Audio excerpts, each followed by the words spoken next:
Someone asked me this week, Tim, how do you actually become athletic when you're currently stuck with all kinds of restrictions and pains that just don't seem to go away? And honestly, when I responded, it wasn't what they expected. They expected me to tell them that they should train for 3 to 4 sessions of pure strength training per week, also condition multiple areas of their joints with hundreds of different exercises, and of course adding another 1 to 2 hours of working on your active flexibility or your mobility. This was kind of what they expected, and honestly, not that long ago, this would be the advice or close to the advice that I would give them. However, after spending the last 6 to 7 years tinkering, experimenting, a lot of trial and error to reclaiming that athletic body that I had when I was younger, I've learned that building an athletic and pain-free body doesn't require tons of different exercises, a lot of training hours, or secret fixes. In fact, when I broke it down to its core, it's simply not that complicated. Because here's the deal. If you strip pain-free movement down to its core, you're left with 2 capacities that are fundamental for every movement pattern that you do. And if you improve those 2, everything else will become better. It's how I managed to keep improving my physique in less than 2 hours a week with no restrictions, no limitations, and a lot of movement freedom while having a family and a little bit more sleepless nights. If you know, you know. So my goal with this video is to show you how you can acquire an athletic body filled with potential, even though you have certain limitations, restrictions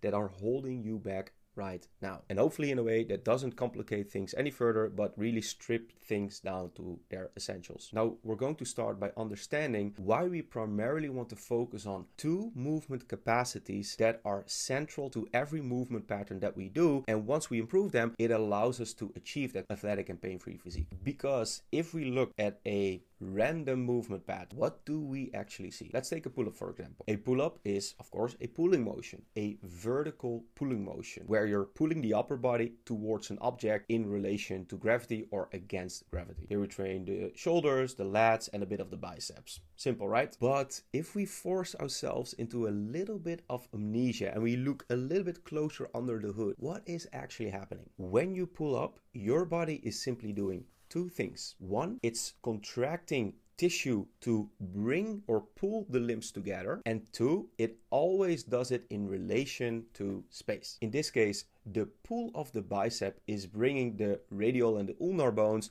a little bit closer to the humerus. The lat is pulling the humerus a little bit closer towards the spine and the rib cage. Pulls itself up in relation to gravity on an object, in this case a pull-up bar. Now, if you apply this line of thought to every movement pattern you can think of, sprinting, jumping, throwing, punching, you quickly realize that we're always doing these 2 things. We're pulling limbs together by contracting our tissues, and we have the brain and the central nervous system coordinated in an efficient way in relation to space. That also means that if you're weak, or if you feel restrictions, you might feel some pains, or if you feel like we simply lack the capacity and the coordination to meet a load or a stressor that is being placed on the body. So our primary job, if you feel weak, if you feel restricted, if you feel inflexible, is to increase your capacity and or your coordination so you can meet a load or stressor better. And this is where I've experienced that modern fitness tends to overcomplicate things, especially in this information overload era that we live in, where every little molecule of your body gets dissected and analyzed and optimized. Then it's this specific muscle that you should be training. Then it's repositioning your rib cage to improve your breathing mechanics.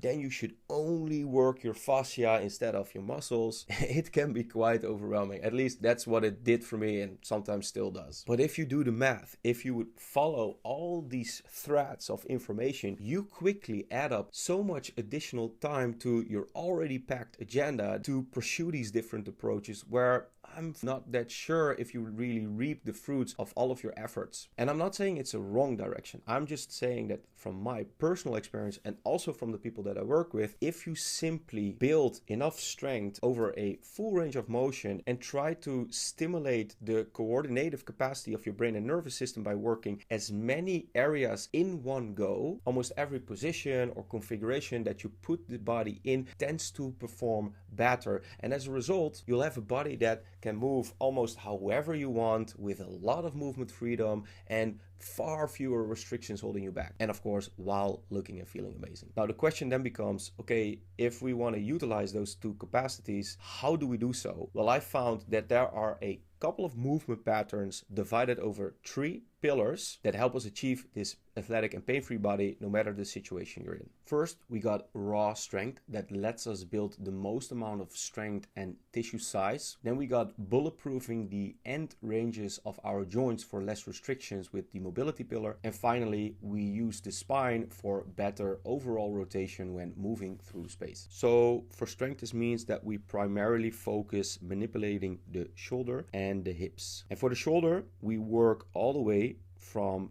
a full extended position to a full flexed position, which gives us a upper body push, which moves us from extension to flexion. And we got an upper body pull, which brings us from flexion all the way to extension. And we can divide these two into a vertical pushing and pulling element, and we have a horizontal pushing and pulling element. And for the legs, we manipulate the hips by working the front side, which are the anterior part, and we address the back portion, which is the posterior part. Now for mobility, this would mean that we dissect the body in 2 halves, where we have 3 patterns that target the hips, the knees, the ankles, and the toes at their end range of motion. And then for the upper body, we primarily focus on the shoulders and the spine, again with 3 patterns. And finally, for the spine, we position it in a way that facilitates more rotation at the level of the shoulders and hips for more efficient movement through space. This gives us 13 potential movement patterns in total. And I mean potential because I almost never work all of the 13 patterns all at once. In fact, I prioritize the areas in strength, spine, and the mobility that require most of my attention, which sums up to 7 or 10 patterns I need to execute on a weekly basis. And this allows me to be maximally efficient and effective with the time that I spend on trying to improve in these patterns. Now, I've created a quick mobility assessment that you can do in 3 to 5 minutes, which helps you see which patterns you could prioritize based on the restrictions you felt when performing it. And once you complete it, you get a full breakdown of the recommended pattern, and you'll also be provided with an exercise on how to improve it. It's free and you can download it in the link below. Okay, so this gives us a complete picture of the 3 pillars and the movement patterns that we want to strengthen over a full range of motion. Now, to stimulate as much coordination as possible, we can use a very simple tactic. We can simply try to reduce the usage of classic weights as much as possible, because this forces us to load our body by manipulating how it's positioned in relation to space. Now, if we stick to the pull-up example, here is what that looks like. As we already saw, the pull-up is a vertical pull. But apart from working the biceps, the rear delts, and also the lats, you're also stimulating your core and some other regions around the pelvis and also a bit of the hip flexors. Now, how can you make the pull-up harder without packing on traditional weight? Right, you reposition your body in relation to space by reducing the weight of one arm and pouring it into the other arm until you're left with a vertical pull by only using one arm, which not only puts a huge amount of extra load on the primary working tissues of that arm that is trying to pull, but you have an additional load as well on the core region, your oblique, and the pelvis and the hips, which is that coordinative part across as much regions as we want to. So if you take anything away from this entire video, is that if you apply these 2 concepts on no matter what pattern you're trying to improve, you will see amazing results because you're adhering to the 2 capacities that enhance almost every form of movement that you can do. Now, if we want to maximize these 2 capacities, here's the full pattern list of what I like to work with. Now, to start with strength, we got a upper body horizontal push.